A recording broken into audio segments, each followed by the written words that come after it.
Putin arrives in Tajikistan for a three-day visit focused on high-level talks with Central Asian leaders as Russia's traditional influence in the region faces growing pressure, set to meet heads of 5 ex-Soviet republics.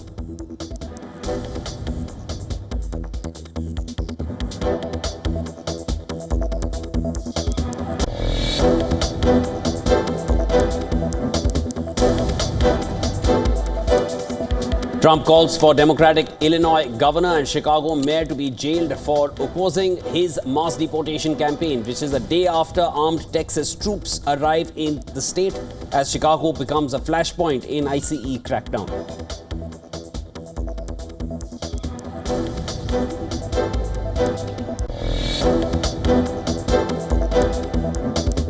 Concerns over flight delays and missed paychecks due to U.S. government shutdown escalate as Democrats vote for 6th time to block Republicans' stopgap funding measure to reopen government departments.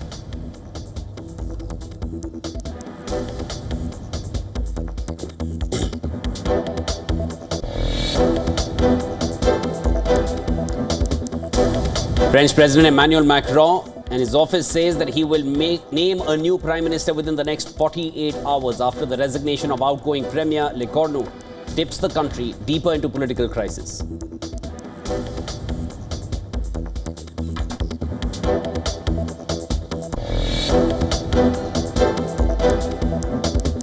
Germany's parliament repeals fast-track citizenship law that let well-integrated immigrants apply after 3 years instead of 5, highlighting the souring public mood towards immigration in the country.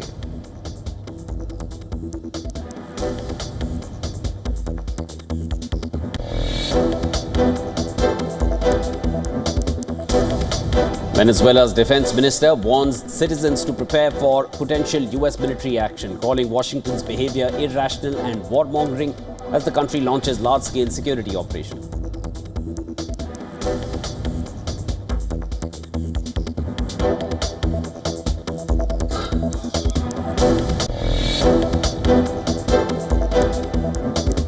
Gold smashed the $4,000 an ounce mark for the first time amid soaring geopolitical and economic uncertainty. Silver also hit record highs at $49 per ounce as investors rushed to safe haven metal ahead of the expected U.S. interest rate cuts.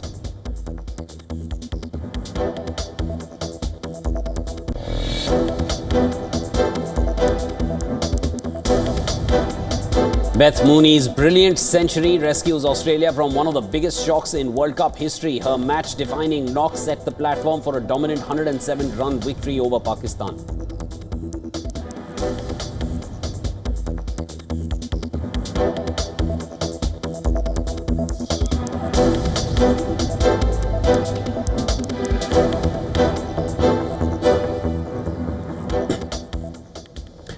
And US President Donald Trump has said that Israel and Hamas have agreed on the first phase of his Gaza peace plan.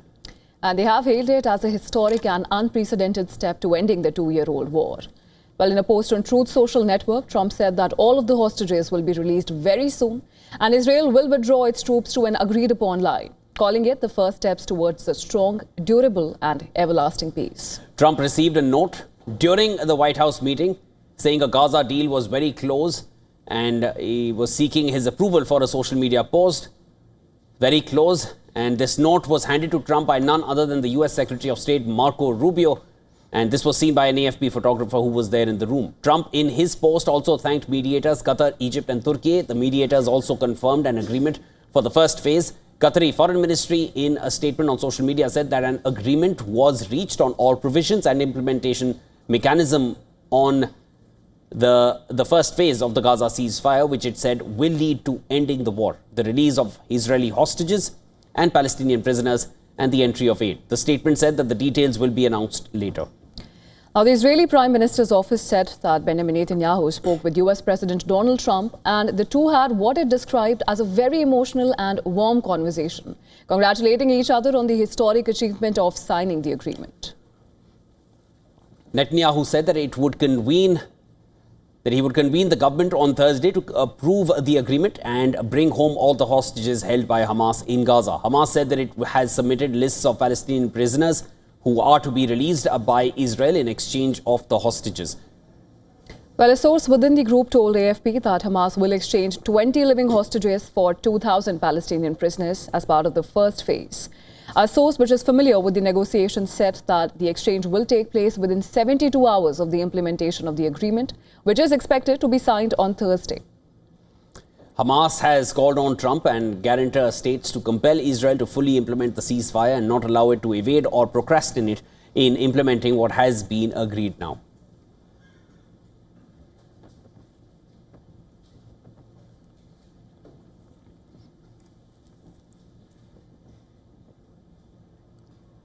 All right, to discuss this further with us, we're now being joined by Giorgio Cafiero from Washington, D.C. Mr. Cafiero is a professor at Georgetown University at the CEO of Gulf State Analytics. Professor Cafiero, welcome to World DNA. Thanks so much for joining us here. The first phase has been agreed upon. It's finally some good news after months and months, or rather now 2 years of full-fledged war. At this point, how do you see this proceeding in terms of how soon will this exchange start taking place, and which are the other parties which make this happen on the ground? Yeah, thank you. So great to be back on your show. Always an honor to be your guest. My understanding is that the two sides are going to be moving forward with their commitments under phase one within the next 5 days.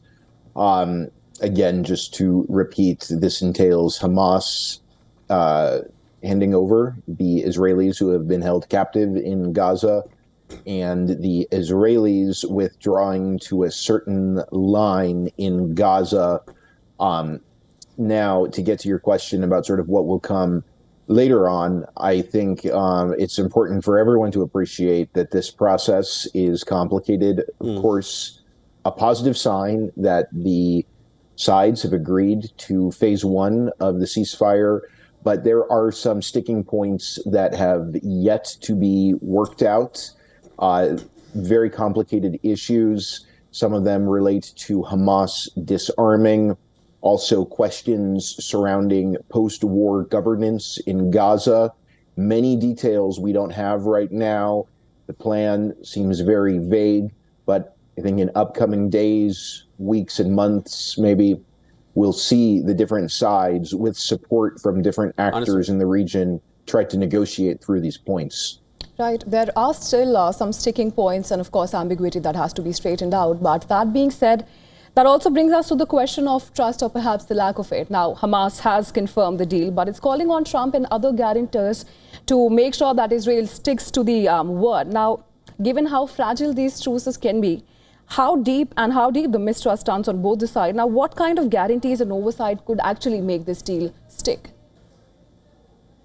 Well, this is one of the big weaknesses, I think, of Trump's 20-point initiative, is the fact that there are not really any mechanisms in place to ensure that Israel is going to continue abiding by the terms of the ceasefire after Hamas has handed over all of the living Israelis who have been held captive in Gaza. And this is a huge concern on the part of Hamas and really all the Palestinians in Gaza, a concern that Israel will resume waging its genocidal war on Gaza. And really, it's very difficult for Hamas to believe that the Trump administration is going to hold Israel accountable and put pressure on Israel to continue abiding by the terms of the ceasefire. I'm sure all your viewers are aware Israel does not exactly have an impressive record when it comes to abiding by ceasefires. So I think all of those concerns are very valid concerns about what will happen after phase one. All right, Professor Cafiero, just stay with us. There's a breaking news coming in. I'd like to come back to you for a reaction after that. Please listen in as well. And a breaking news that is coming in at this point, viewers. US President Donald Trump has said that the US will play a role in helping to rebuild war-torn Gaza and keep it safe and peaceful. Now, the statement has come after Israel and Hamas agreed to the first phase of his plan. Now, in an exclusive with Fox News, Trump said that he's very confident that there will be peace in West Asia. Earlier, the US president had said that he may visit the region this week.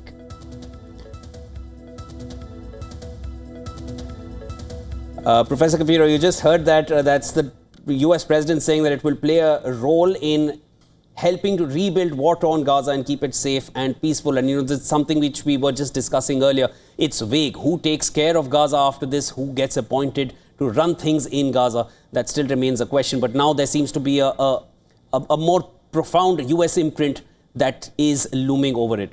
Do you feel so? Yeah, I mean, this is, of course, a situation in which Trump is making very bold claims, not necessarily offering any details. So it will be important to see specifically what Trump is talking about. Perhaps he'll provide those details at some point soon, at least hopefully at some point.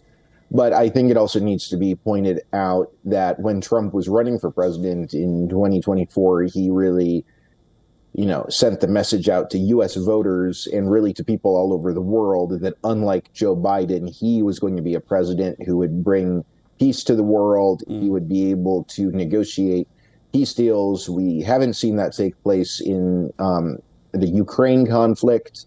But when he was running for president, he did say he was going to bring the war in Gaza to an end.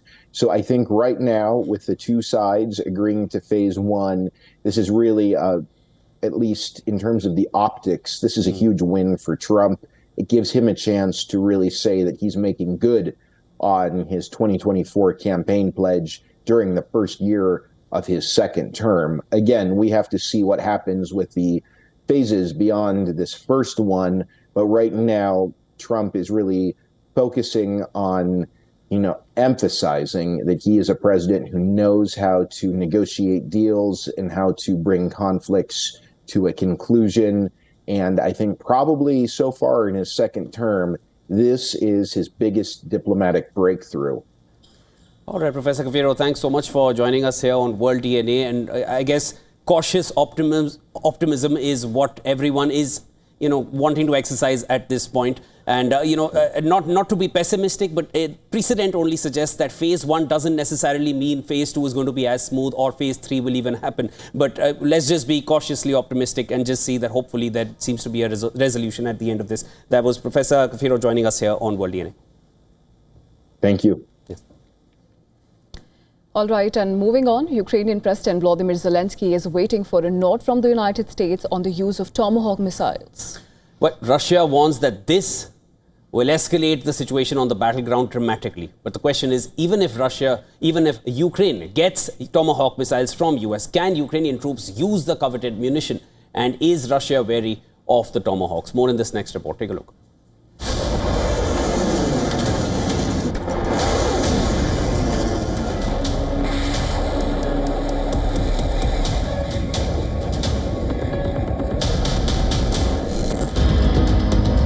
NATO is focused on dispelling the stalemate around Tomahawk missiles. All eyes are on the US President Donald Trump, who says he has made a decision on providing Ukraine its ballistic and long-range missiles. Yeah, I've sort of made a decision, pretty much, if you consider. Yeah, I think I want to find out what they're doing with them. Yes. Where are they sending them, I guess. I'd have to ask that question. That war should never have started, would have never started. Such bad judgment was used there. I think on both sides, by the way. But nobody looks good with the war with Russia and Ukraine. Nobody. Russia has warned the West that providing Ukraine with Tomahawks would not only escalate the war, but destroy Russia's relationship with the United States. There were issues raised, such as discussions about supply of new weapon systems to Ukraine, including long-range and high-precision systems like Tomahawks. I have already said that this will lead to the destruction of our relations, or at least the positive trends that have emerged in these relations.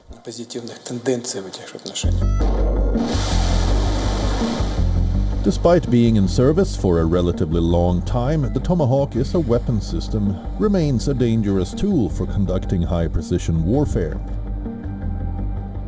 It It can carry both conventional and nuclear warheads. The Block 4 missiles provide in-flight retargeting through data link and loitering abilities, giving Ukraine an operational range between 1,600 and 2,500 kilometers to strike deep inside Russia.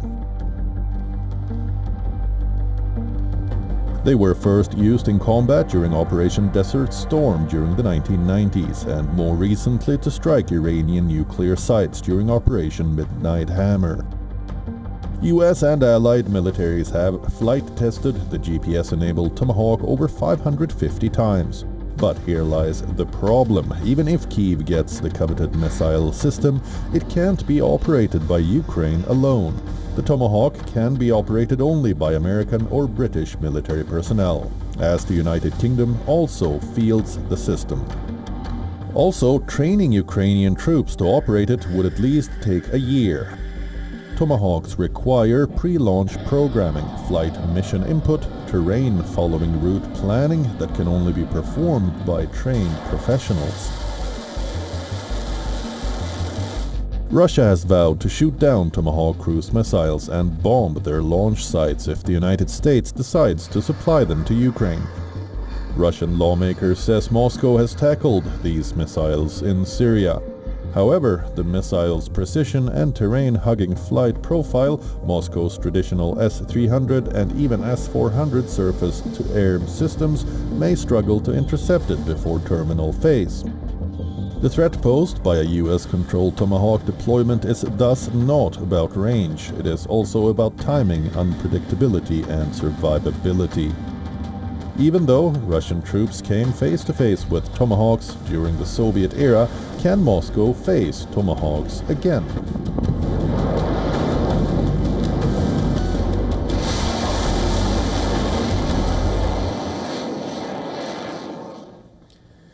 Russian President Vladimir Putin has arrived in Tajikistan for a high-stakes 3-day state visit. And this is to attend the Russia Central Asia Summit, while President Putin has welcomed with full honors by Tajikistan leader Emomali Rahmon. Now,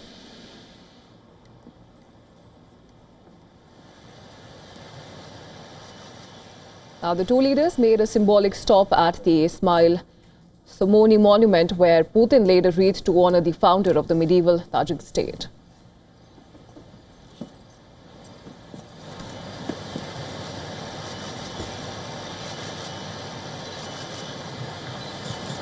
They also visited the Iram Botanic Garden, where Putin presented a painting to his Tajik counterpart.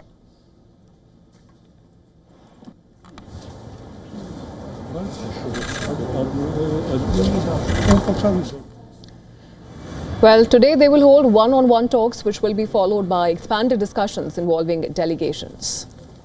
Putin will also attend the second Russia Central Asia Summit, where he will meet with the heads of ex-Soviet Central Asian republics, including Kazakhstan, Kyrgyzstan, Turkmenistan and Uzbekistan. Putin will also hold high-profile meetings with the heads of Azerbaijan and other Commonwealth of independent states. On Friday, the group will be joined by leaders from Armenia, Azerbaijan and Belarus for the Commonwealth of Independent States Council, signaling efforts to tighten regional alliances under Moscow's umbrella. Now, the Russian president is being accompanied by his defense minister, Andrei Belousov, who visited the 201st Russian military base in Tajikistan, reviewing drone systems and upgrades inspired by combat operations in Ukraine. He also toured the OKNO space surveillance station that is capable of detecting objects up to 50,000 kilometers away.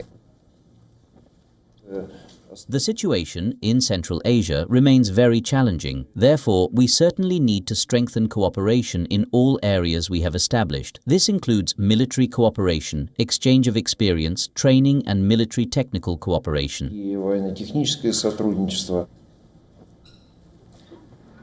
Putin's visit to Tajikistan comes as Ukraine says Russian drones struck an oil depot in the Chernihiv region. Footage released from the site showed firefighters battling a massive blaze.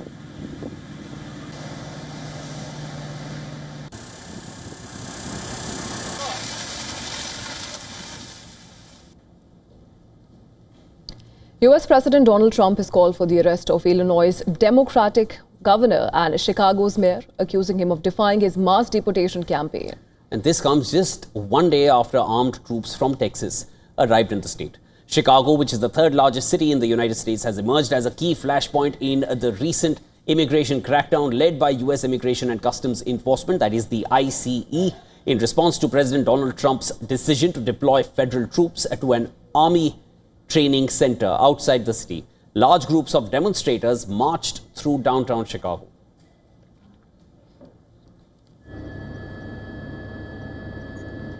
At a union protest in Chicago, Illinois Governor J.B. Pritzker responded to President Trump's criticism of him and Mayor Brandon Johnson.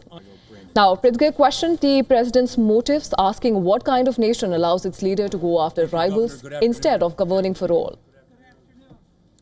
First, I want to address the president. Where he is calling out, he said he was going to jail Gavin Newsom. He says he's going to jail me. He says he's going to jail the mayor of the city of Chicago.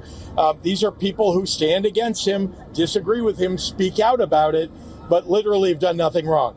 We are doing the people's business by standing up for them. He's demented, literally, unhinged. And this is somebody who's so insecure that he lashes out pretending that he can come arrest people for no reason at all. He can't. He isn't going to do it. Taco. Trump always chickens out. Trump's demand for the arrest of the Illinois Democrats coincided with the arraignment of a former FBI Director James Comey on charges of lying to Congress. Comey's indictment followed just days after Trump publicly pressed his Attorney General to act swiftly against him and other opponents. Meanwhile, President Trump hosted a White House event targeting left-wing Antifa groups with a focus on Portland, a Democratic-run city. The panel included right-wing journalists who said that they were assaulted by Antifa demonstrators. Trump, who recently labeled Antifa a terrorist organization, warned of a growing left-wing terror threat in the United States. Homeland Security Secretary Kristi Noem compared Antifa to Hamas, saying they pose an equally dangerous threat to the country. Trump's immigration crackdown is part of his promise to remove what he describes as waves of foreign criminals. However, he has encountered legal obstacles, including a judge in Oregon temporarily blocking his attempt to send troops into Portland. This week, Trump said that he could resort to using the seldom-used Insurrection Act to send troops across the country if courts or local officials stand in his way.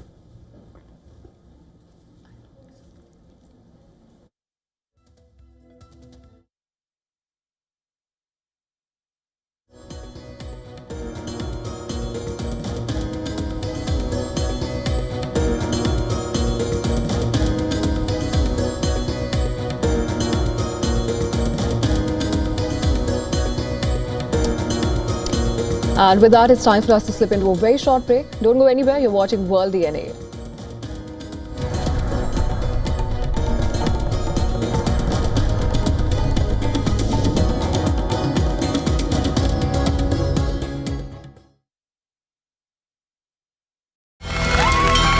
From the bustling trading floors of Wall Street to the vibrant exchanges of Asian stock markets, WION breaks it down for you to make sense of what's happening, as we reveal the key factors behind events, strategic battles, and the game-changing business decisions that shape the world. We bring you all of this and more on World Business Watch. WION, India's global voice, the channel that brings you the biggest stories from across the world through India's lens. Now available in more than 190 countries worldwide. Because we believe that the world is one. Watch us in Africa, Europe, USA and Canada, South America, Asia Pacific, Middle East and North African regions. Also available on these digital platforms across the world. WION. World is one.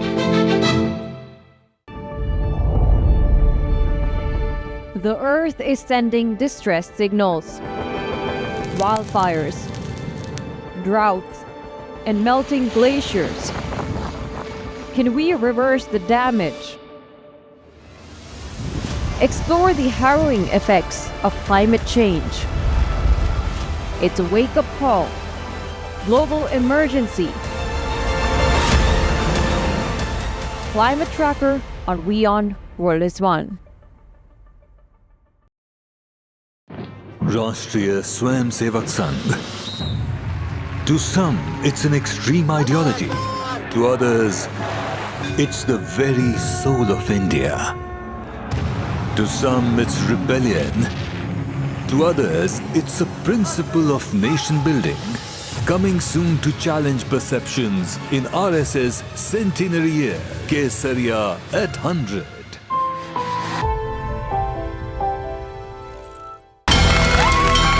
From the bustling trading floors of Wall Street to the vibrant exchanges of Asian stock markets, WION breaks it down for you to make sense of what's happening, as we reveal the key factors behind events, strategic battles, and the game-changing business decisions that shape the world. We bring you all of this and more on World Business Watch.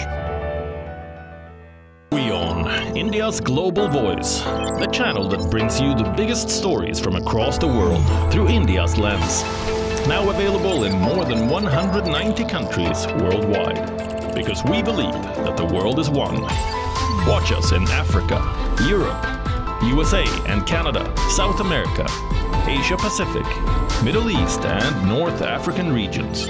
Also available on these digital platforms across the world. WION. World is one. Where darkness hides behind every corner. Where the truth is stranger than fiction. A show that dives deep into the stories which shock and mystify. Unsolved murders. Psychopaths who defy explanation. International war crimes. And millions swindled in financial fraud. The victims, the accused, and the sinister plot. Prime Crime is your front row seat to darkness.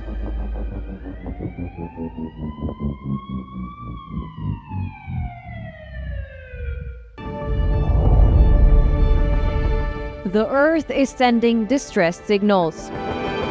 Wildfires, droughts, and melting glaciers. Can we reverse the damage? Explore the harrowing effects of climate change. It's a wake-up call. Global emergency. Climate Tracker on WION World is One.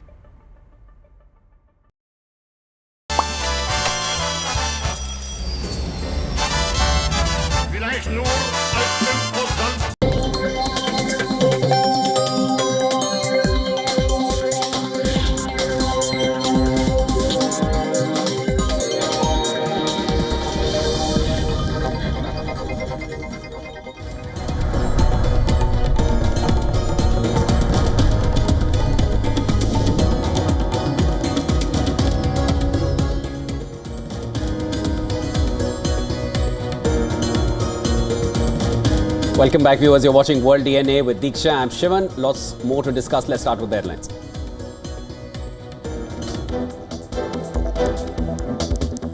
Donald Trump says he believes all the hostages held in Gaza, including the bodies of those deceased, will be coming back on Monday after Israel and Hamas agreed to the first phase of his peace plan.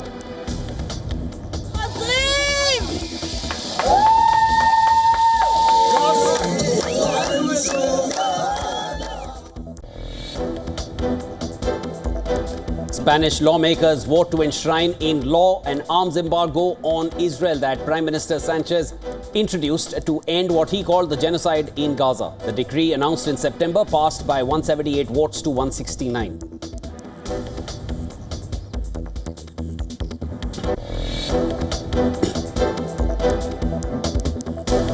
Trump calls for Democratic Illinois governor and Chicago mayor to be jailed for opposing his mass deportation campaign, a day after armed Texas troops arrive in state as Chicago becomes a flashpoint in ICE crackdown.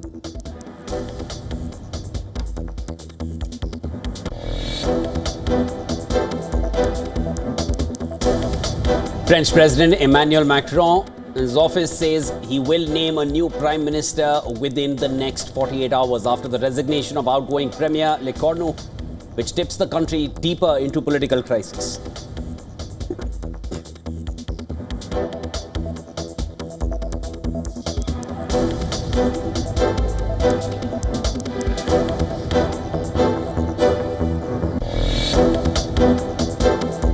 Germany's parliament repeals fast-track citizenship law that let well-integrated immigrants apply after 3 years instead of 5, highlighting the souring public mood towards immigration in the country.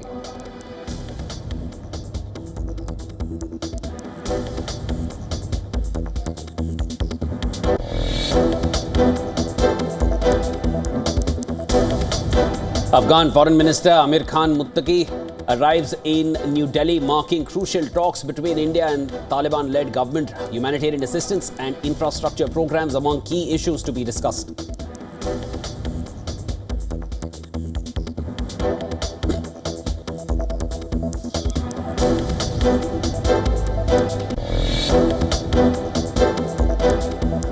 Venezuela's defense minister wants citizens to prepare for potential U.S. military action, calling Washington's behavior irrational and warmongering as the country launches large-scale security operations.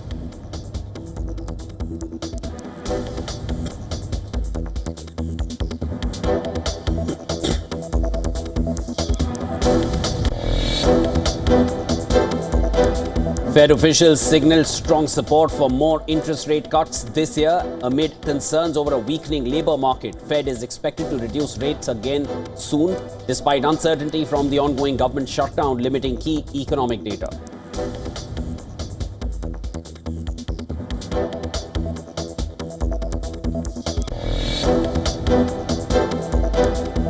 Mohamed Salah scores twice as Egypt wrap up qualification for the 2026 FIFA World Cup with a win over Djibouti. The victory secures their spot with 1 game to spare.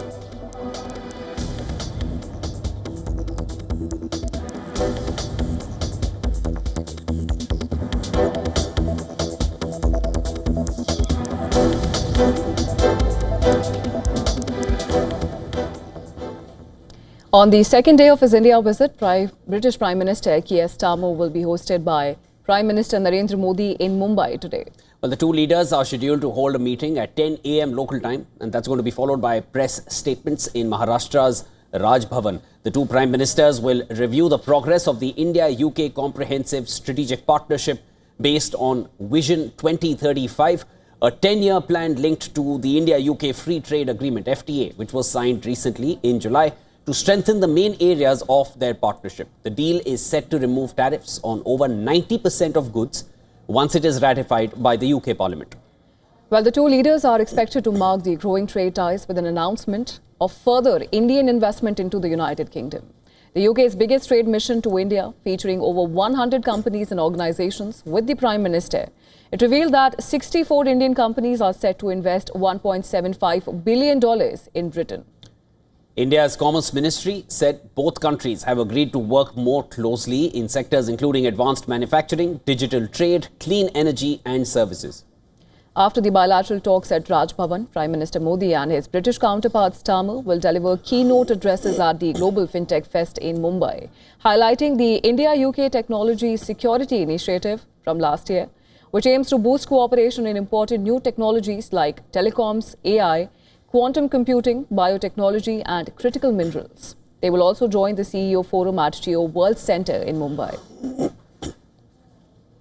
On day one of his visit, Starmer visited Yash Raj Film Studios in Andheri, announcing that major Indian production houses, including YRF, will shoot films across UK locations.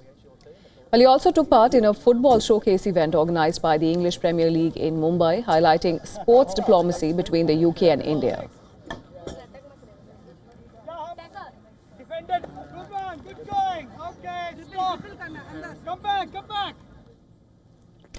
And for more on this, our Assistant Editor for Foreign Affairs, Siddhant Sibal, is now joining us on the phone line. Siddhant, what can you tell us?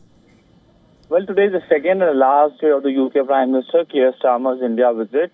Later today, he will be holding talks with the Indian Prime Minister at around 10 a.m. Indian Standard Time. And of course, focus will be on technology, on education, and on trade as well. His, of course, visit comes just months after the India and the UK signed a free trade agreement that reduced the tariffs between the two countries. Focus also will be essentially on India's concerns, particularly the Khalistani concerns. We know that just recently Khalistani extremists vandalized the statue of Mahatma Gandhi, and this is a matter that was raised by the Indian High Commission with the local authorities. But focus, of course, will be as to how world's top major economies, both India and the UK, interact at a time when there is an increased worry of Donald Trump's tariffs. Thanks, Siddhant, for getting us the latest on that. That was Siddhant Sibal bringing us the latest on what to expect now between the two prime ministers as they're scheduled to meet at 10 a.m. local time today in Mumbai.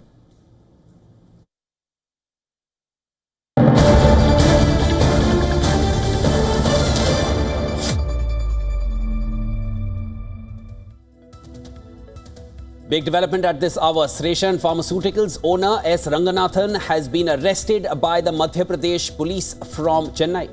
And this in connection with the death of several children in the state, allegedly linked to the consumption of a cough syrup which was manufactured by the company called Coldriff. Now he will be presented before a Chennai court in Tamil Nadu and brought to Chhindwara, Madhya Pradesh after securing transit remand. The arrest followed a major operation by the Chhindwara police that travelled to Chennai and Kanchipuram to take the accused into custody. And this was just a day prior to this. The police had announced a reward of 20,000 rupees for any kind of information leading to Ranganathan. The cops have now reached him. That's the big development coming in at this hour. Sreshan Pharmaceutical owner S. Ranganathan has been arrested by the Madhya Pradesh police that travelled to Chennai to arrest him. And this is in connection with the deaths of several children in the state, allegedly linked to the consumption of the cough syrup known as Coldriff, manufactured by Sreshan Pharmaceuticals. Right, and Ranganathan will be presented before a Chennai court in Tamil Nadu and he'll be brought to Chhindwara, Madhya Pradesh after securing transit remand. Now, the arrest followed a major operation by the Chhindwara police who travelled to Chennai and Kanchipuram to take the accused into custody. Just a day ago, now the police had announced a reward of 20,000 rupees for information leading to Ranganathan. All right, to get us the latest on this, joining us on the phone line is Principal Correspondent Siddharth MP, who's getting us the latest. Siddharth, I guess a big development here after that tragic news of the deaths that have taken place after the consumption of Coldriff. Give us more. See, what we're given to understand is that the Madhya Pradesh Police Special Investigation Team, at least comprising a handful of members, have been in Chennai since Tuesday night, and they've been visiting facility after facility, particularly with regards to this company known as Sreshan Pharmaceuticals. So yesterday we're given to understand that this team visited in the afternoon one of the office-cum residence of the proprietor, and so after visiting there, they also collected CCTV footage because the place was locked. So they knew that he was absconding, and so was the factory. The factory was also locked, although they did not visit the factory. One thing that they knew clearly was that they had to collect CCTV footage from the residence cum office, and from there, they tried to get some evidence related to this company, and finally they've managed to trace down the proprietor, and that's how they've nabbed him. And what we're given to understand is that today there is a likelihood that they could bring the proprietor, Mr. Ranganathan, to the factory premises. In fact, this is the factory premises that we ourselves had visited to report from first hand, and from the looks of it, this was a facility that did not appear to be a very sterile or a hygienic manufacturing facility, because one would expect a high level of hygiene and sterility when it comes to manufacturing of drugs and pharmaceuticals. Of course, this building was locked, but at the same time, considering that this is a facility that is expected to be maintaining a high standards of hygiene and sterility, this facility, based on the looks, was something that did not match that description at all. So something really concerning that's come to light. And over the last couple of days, we're given to understand that manufacturing facility has been completely shut, given the nature of the revelations and the kind of tragic deaths that have unfolded in different parts of the country. Shiv. Right. Thank you, Siddharth, for getting us all the details. That was our principal correspondent, Siddharth MP, on the phone line.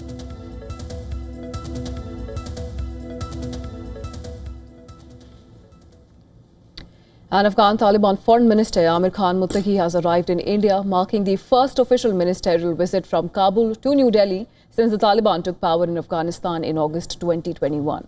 Now, this visit highlights Taliban efforts to expand engagement with regional powers in a quest for economic ties since the group seized power in Afghanistan in 2021. Afghan Foreign Minister Amir Khan Muttaqi will be He will hold talks with the Indian Foreign Minister, Dr. S. Jaishankar, and other officials on political, economic and trade issues. Reports also suggest that he is scheduled to meet NSA Ajit Doval, that is scheduled for tomorrow. New Delhi does not officially recognize the Taliban government, but engagement has been on the rise.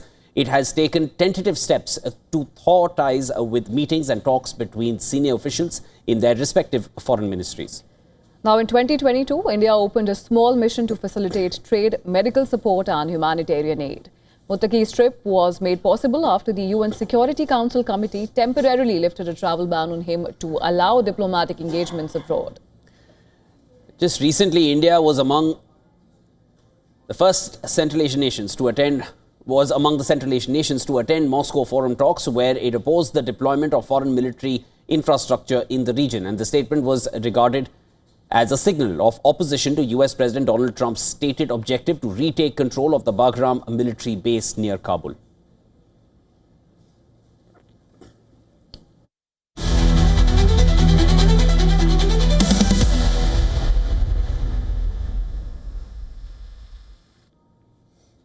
Gen Z in Madagascar is unhappy with the appointment of a new Prime Minister. Well, for the protesting youth, the call was for a complete political overhaul as a rally against government corruption.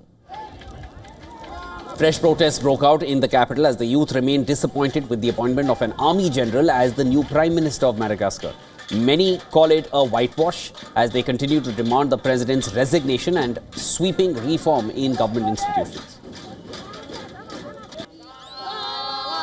A new prime minister? It's not a new prime minister we want, it's a change in the system. Is the prime minister going to come down here and take care of the Madagascans? No. What can he do? What is he going to change? What is he going to change in 6 months? I saw that the president gave him 6 months to assess his abilities. What is he going to do in 6 months? Is he going to increase our salaries? Well, we'll wait and see, if he doesn't get sacked first. On attend de voir s'il saute pas avant. Here, we are defending our rights, our real rights, which are to have water and electricity, but especially in our sector, the medical sector. The thing is, interns are all, how shall I put it, interns are mistreated. Now, these comments come amid a looming 48-hour deadline that Gen Z protesters set for the president to step down, or there will be a national strike. The deadline ends on Thursday. Days of youth-led protest over power cuts and government mismanagement have spiraled into a widespread anger against the government. The streets of Anantaviro have turned into a flashpoint of anger and hope.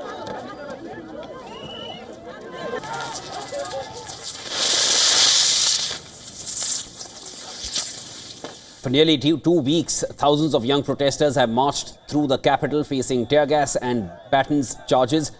According to the United Nations, at least 22 people have been killed and over 100 have been injured.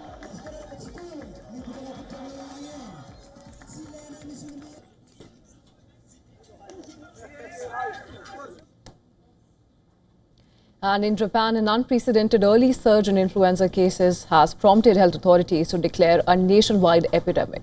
The viral outbreak took place 5 weeks ahead of schedule compared with last year. That's 5 weeks ahead of schedule compared to last year, and medical experts warn the virus may be evolving faster and spreading more easily than ever before. On October 3rd, Japan's health ministry declared an epidemic after 4,030 people were treated for influenza at designated medical institutions nationwide in the week beginning September 22nd, an increase of almost 957 cases from the previous week. Now, the ministry said that the caseload had crossed the epidemic threshold already. An early and rapid spread has caused hospital wards to fill up and schools across the country to shut down. However, this trend isn't limited to Japan. Researchers have observed similar patterns worldwide and called for heightened vigilance among residents and visitors alike. Health officials and scientists say that the return of mass tourism in the post-pandemic era, which led to increased movement of people across borders, may be a reason behind the early arrival of the flu season and its surge. Research also indicates that the virus may also be developing resistance to conventional treatments.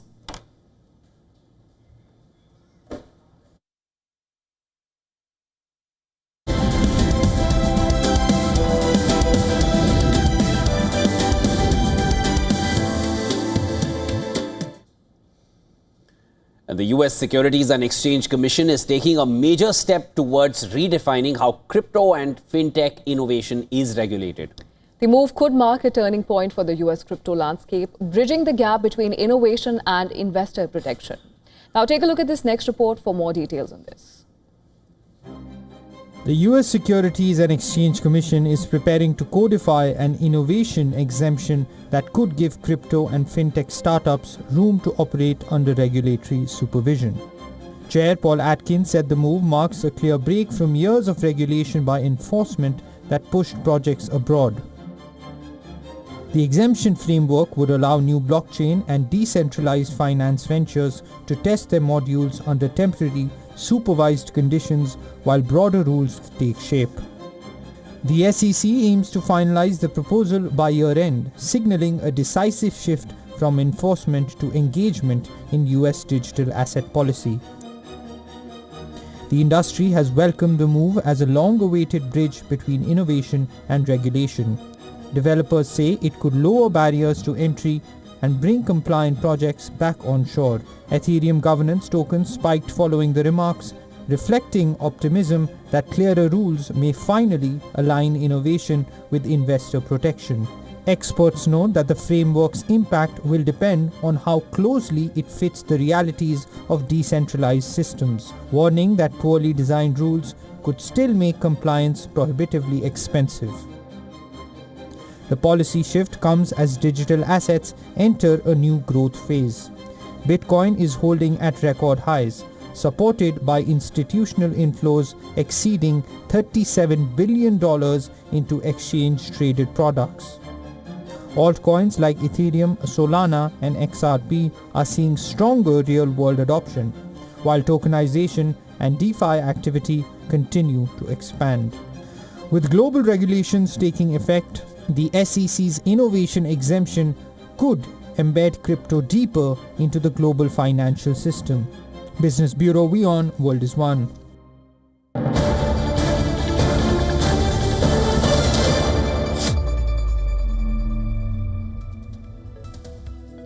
All right, we have some breaking news coming in. The Israeli army has welcomed the agreement reached between Israel and Hamas for the release of hostages held in Gaza and said it was preparing to receive them. And this is after Trump announced that both Israel and Hamas have agreed to the first phase of the peace deal. Now Israel has responded. The Israeli army has welcomed the agreement which has been reached. And this is after US President Trump said he believed that the hostages and the bodies of those deceased will be coming back on Monday. Now the IDF in a post on social media said that the chief of staff has been instructed to be prepared to lead the upcoming operation to return abductees with sensitivity and professionalism. Hamas has said they will return 20 hostages and in return they want 2,000 prisoners from Israel. Right, for our viewers who are just joining us, this is the latest we're getting. The Israeli army has welcomed the agreement reached between Israel and Hamas for the release of hostages held in Gaza and said it was preparing to receive them. And this is after US President Donald Trump said that he believed that the hostages and the bodies of those deceased will be coming back on Monday.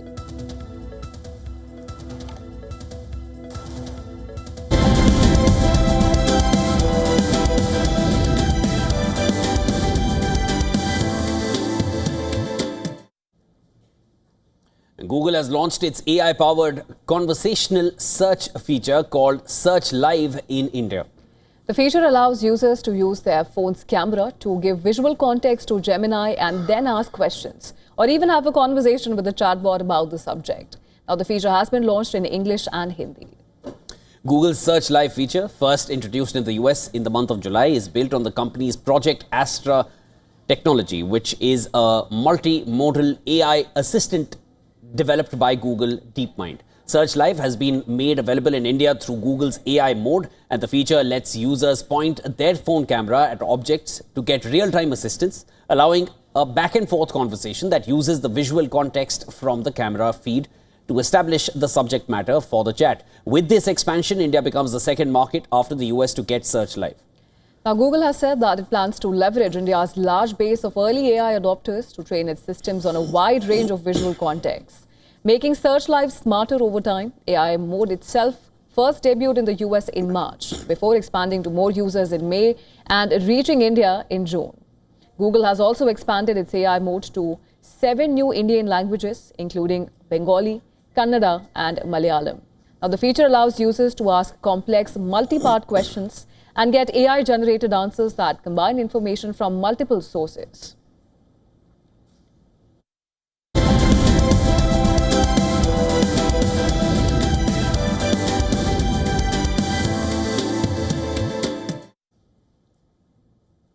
Now let's shift our focus to the world of sports, where Barcelona have rejected a request from an Israeli basketball team to use their training facility.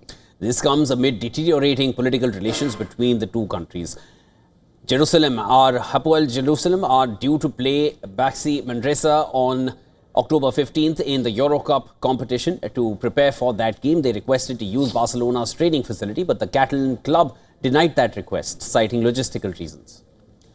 Now, the practice court is located inside Palau Blaugrana, an area where hosts Barcelona's basketball, handball, futsal and roller hockey teams. It sits on the same campus as the iconic Camp Nou. According to reports, Barcelona needed the facility for their handball team's Champions League preparations.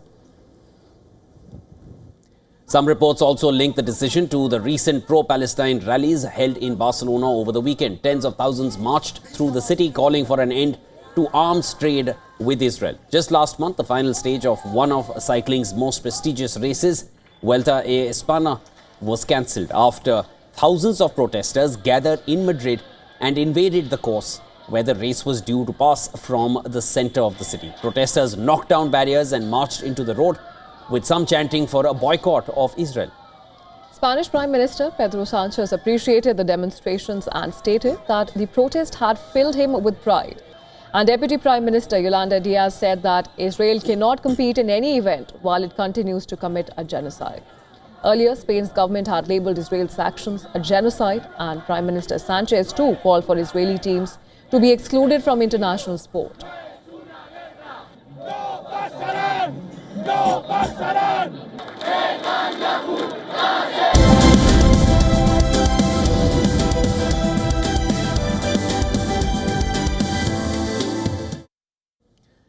An Oscar-winning filmmaker, Guillermo del Toro, celebrates his 61st birthday today. The legendary director continues to push the boundaries of cinema with his unique vision. Born on October 9, 1965 in Mexico, Del Toro's career has been refined by his masterful blending of fantasy and horror, creating cinematic worlds that are both beautiful and terrifying. His most recent project, a dark and emotional adaptation of Mary Shelley's book, is Frankenstein. The movie stars Jacob Elordi as the creature and Oscar Isaac as Victor Frankenstein. The film premiered at the Venice Film Festival and will be released in theatres on October 17th, followed by a Netflix debut on November 7th. Frankenstein has already received critical praise, with the film's gothic visuals and emotional depth being highlighted in reviews. Recently, the 61-year-old has been named the guest artistic director for the 2025 AFI Fest, set to take place in late October, where he will share his passion for cinema with audiences. Looking ahead, Del Toro has teased an upcoming project titled Fury, describing it as a very violent film. Well, the movie will reunite him with Oscar Isaac and promises to be a unique addition to his filmography. Today, Guillermo del Toro remains a visionary filmmaker who continues to captivate audiences with his imaginative storytelling and dedication to the art of cinema.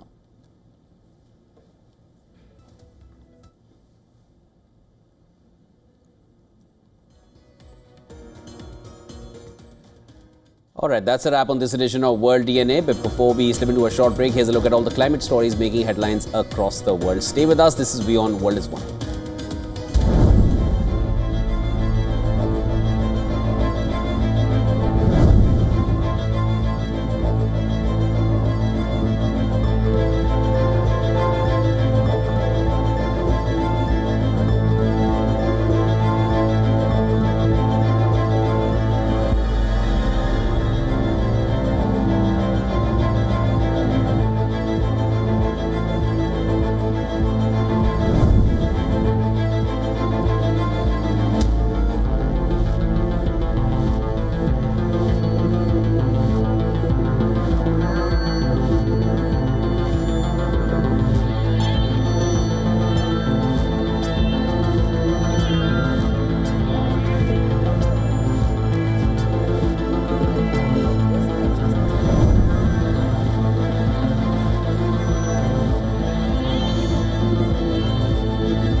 The Earth is sending distress signals.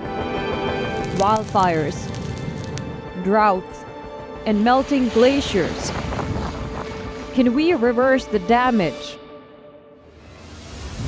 Explore the harrowing effects of climate change. It's a wake-up call. Global emergency. Climate Tracker on WION World is One. From the bustling trading floors of Wall Street to the vibrant exchanges of Asian stock markets, WION breaks it down for you to make sense of what's happening. As we reveal the key factors behind events, strategic battles, and the game-changing business decisions that shape the world. We bring you all of this and more on World Business Watch. Rashtriya Swayamsevak Sangh. To some, it's an extreme ideology. To others, it's the very soul of India. To some, it's rebellion. To others, it's a principle of nation building. Coming soon to challenge perceptions in RS's centenary year, Kesariya at 100.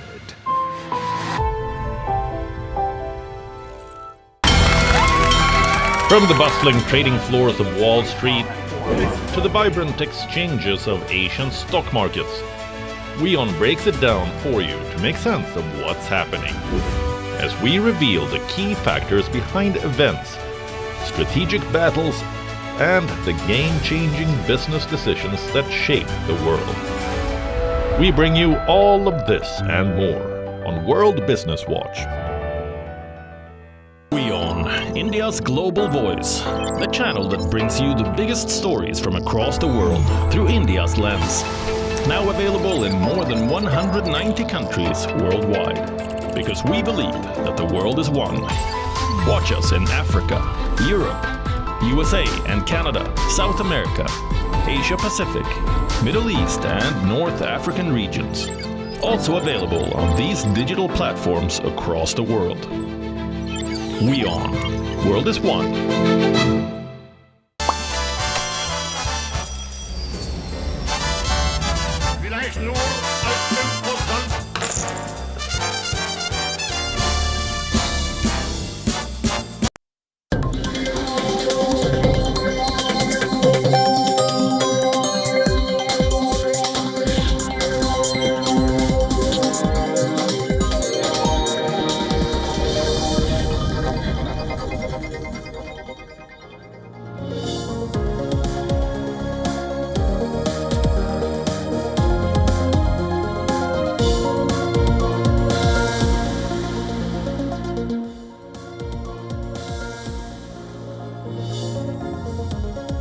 Welcome back. Thanks for staying with us. You're watching Beyond World is One. My name is Diksha Bisla and this is Speed News.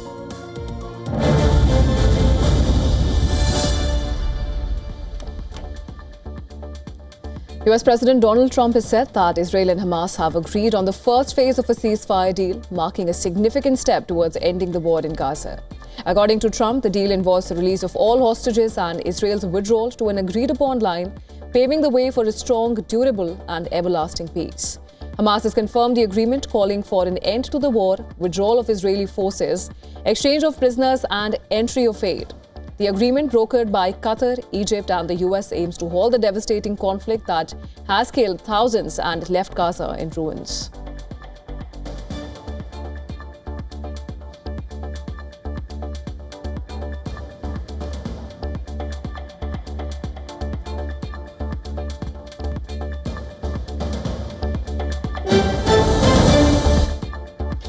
The IDF has welcomed the agreement between Israel and Hamas for the release of hostages held in Gaza. According to reports, the IDF is preparing to receive the hostages, with the Chief of Staff instructing troops to lead the operation with sensitivity and professionalism. This development comes after US President Donald Trump expressed optimism about the release, stating that he believes the hostages and the deceased bodies will be returned on Monday.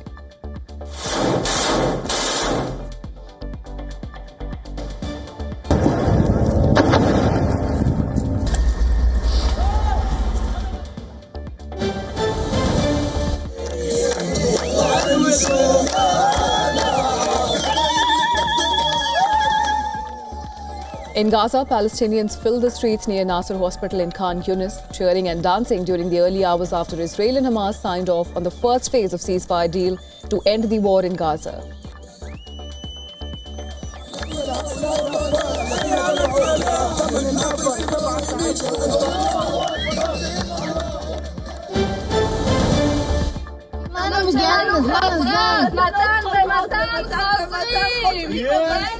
Hostage families gathered at the Hostages Square in Tel Aviv after reports of the agreement signed between Israel and Hamas to end the war in Gaza and return all the Israeli hostages